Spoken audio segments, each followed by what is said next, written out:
stories about water and urban places. This is Ideanthro.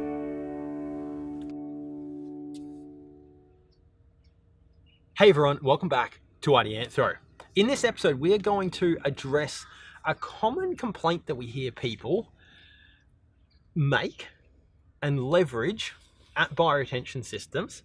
And we're not going to defend it, we're actually completely agree with it, to be perfectly honest.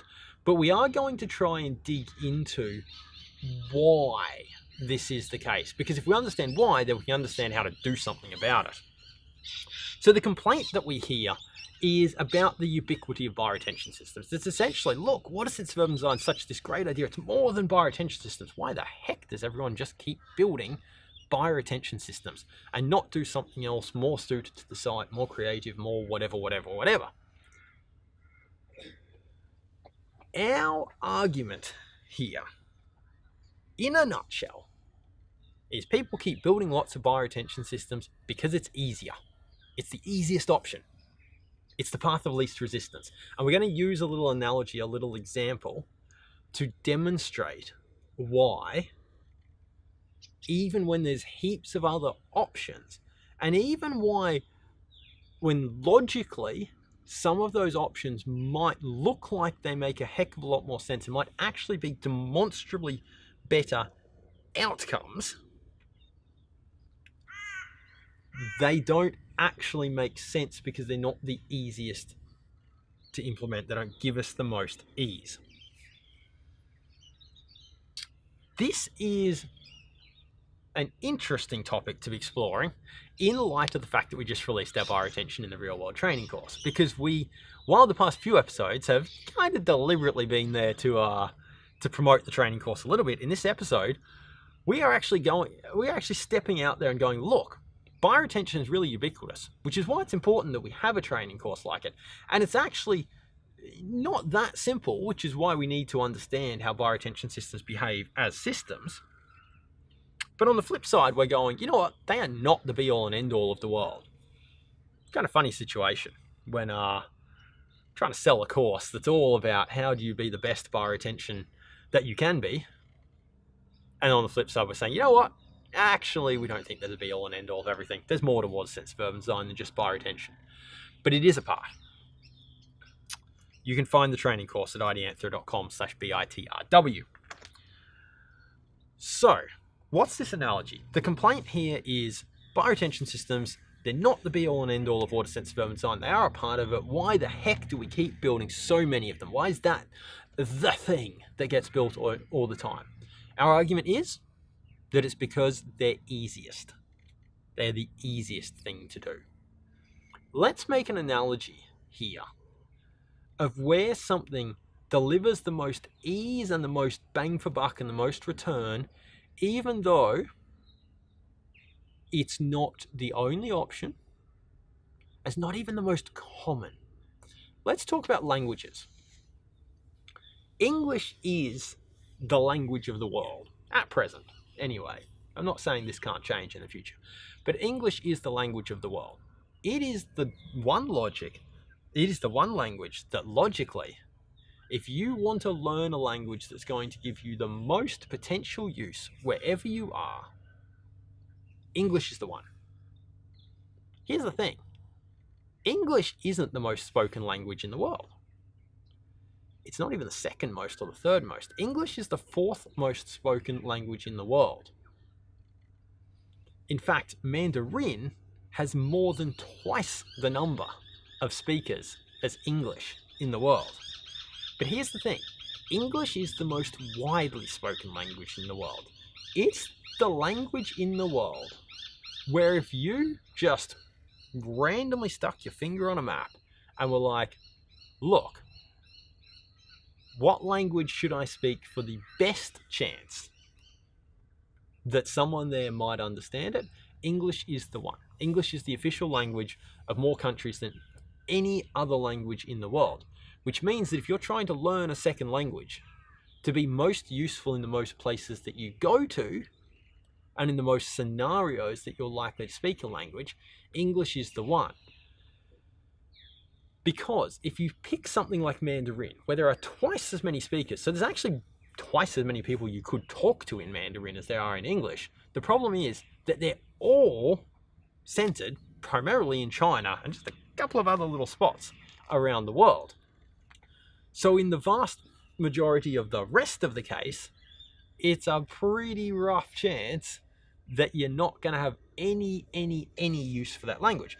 Whereas English, half as many speakers, but because it spreads so widely, it's far more likely that wherever you go, you will find an English speaker. And so that also means then, for anyone who it isn't their first language, it's the one that then makes sense to learn as their second language.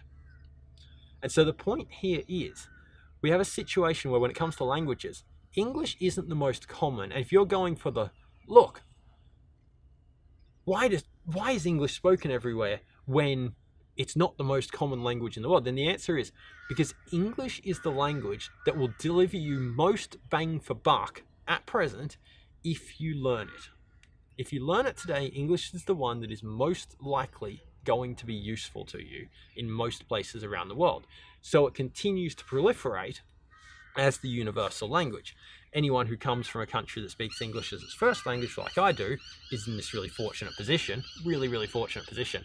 Anyone who comes from a country that doesn't speak English as their first language, then English is the logical choice for the next language to learn. So there's a pretty good chance that anywhere you go in the world, even where English isn't the first language, that you'll still come across people who speak English because it's the logical choice for them. So you can have this situation. You see how it's because English is the most bang for your buck, easiest, that it's the one that gets proliferated, even if logically by pure numbers it maybe doesn't make sense. On the other hand, or coming back to, I should say, bioretention, we have this situation where in many instances, bioretention isn't the most logical response for that particular site in that particular instance. But because it is a sensible response in many cases, and because our scoring system set it up to often work and to get lots of credit for it, and because the assessment people in development assessment are most familiar with bioretention systems, it turns out that it is the easiest one, the easiest type of treatment system to get approved.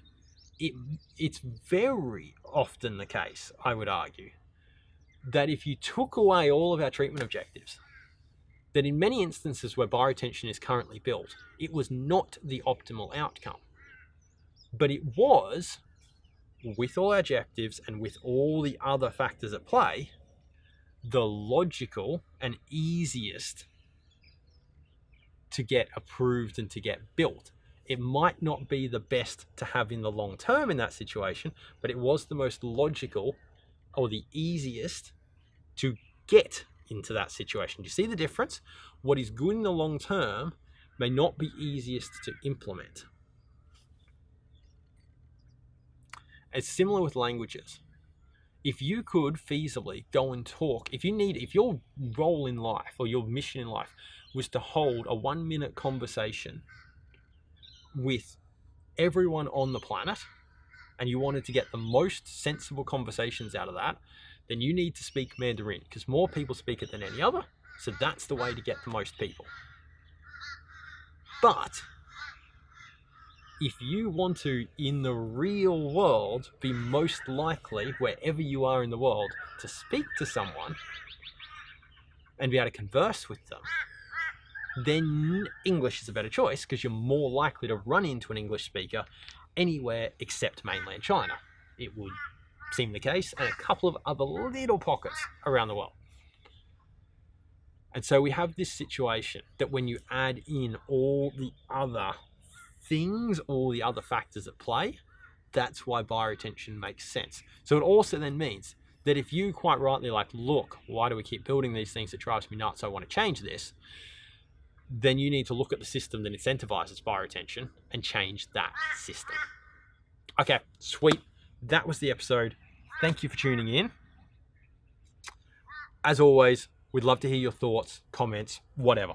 You can find us at ideanthro.com. You can find us on Facebook, Twitter, LinkedIn, Instagram, and of course on YouTube, where we host all the videos. Hit us up via any of those means. We would love to hear from you. Sweet. Have a good one. Thanks for tuning in. Before you go, our best episodes come from your questions. This knowledge base, these discussions that are Ideanthro, improve with your contribution. So if there's a topic, an idea, a concept that you would like us to explore, come and ask us. You know where to find us. www.ideanthro.com/contact. You can find us on Facebook, YouTube, LinkedIn, and that place you get your good podcasts from. You know where to find us. We look forward to hearing from you. We'll see you soon.